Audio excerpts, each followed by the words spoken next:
I was at the one at Kware, the one when we were receiving His Excellency Rigathi Gachagua from the United States and several others. And it is very unfortunate because when a culture of violence is cultivated and expressly allowed by the state, we have seen, and I do not think anyone would say anything to the contrary, police officers accompanied by persons who are holding crude weapons.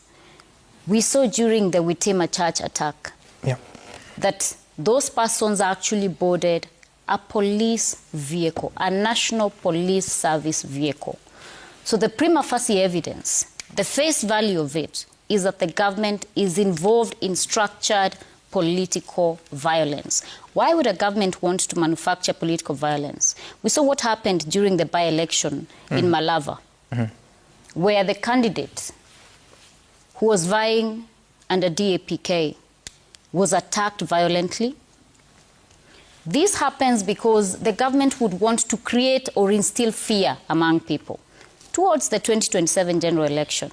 High-stake election. We have proponents of one-term, proponents of two-term.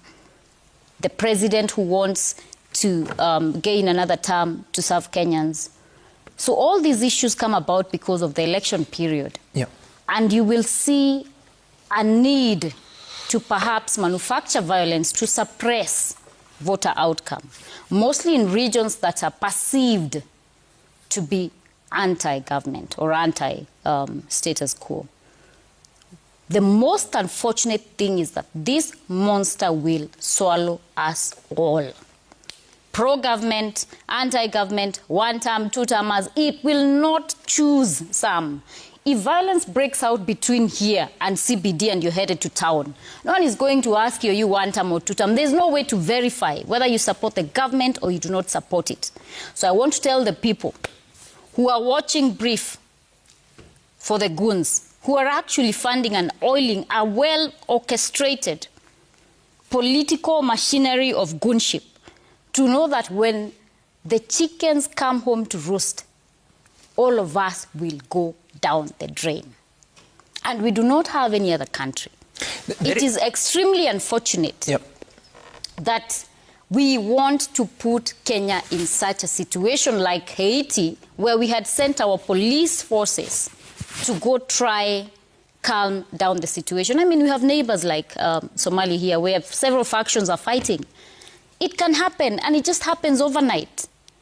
And the government has the power to ensure that they have put this to a stop. Why can they not put it to a stop? Because they are oiling it. It is very apparent. I mean, we saw the Witima Church attack. Months later, there have been no arrests made. Njeri, you say government is oiling it, but we hear the member of parliament for Kikuyu, leader of majority Kimani Ichung'wah, saying that it's actually the Rigathi Gachagua team that organized goons, and the intention was to spread the chaos from Kikuyu all the way to the city.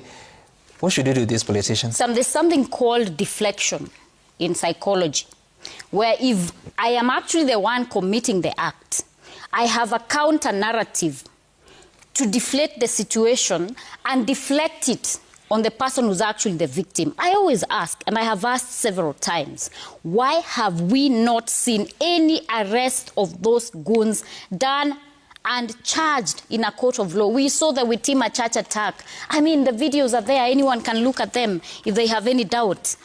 There was an actual report that was done by the investigative agency. The DCI was privy to that report. I saw names of members of parliament from Mount Kenya region in that report. Unfortunately, because it was shared in confidence, I cannot share it here, but they have that report. Why can they not act on it? An investigation report? Yes. So, Sam, I speak from a point of authority, and I am aware that the government is aware, the PS Interior is aware, the CS Interior is aware, and even the president himself. No. Because the buck stops with him. Sorry. These are his cronies in Mount Kenya. They're canvassing the vote and support for him. You're saying the president is aware or involved? What do you say?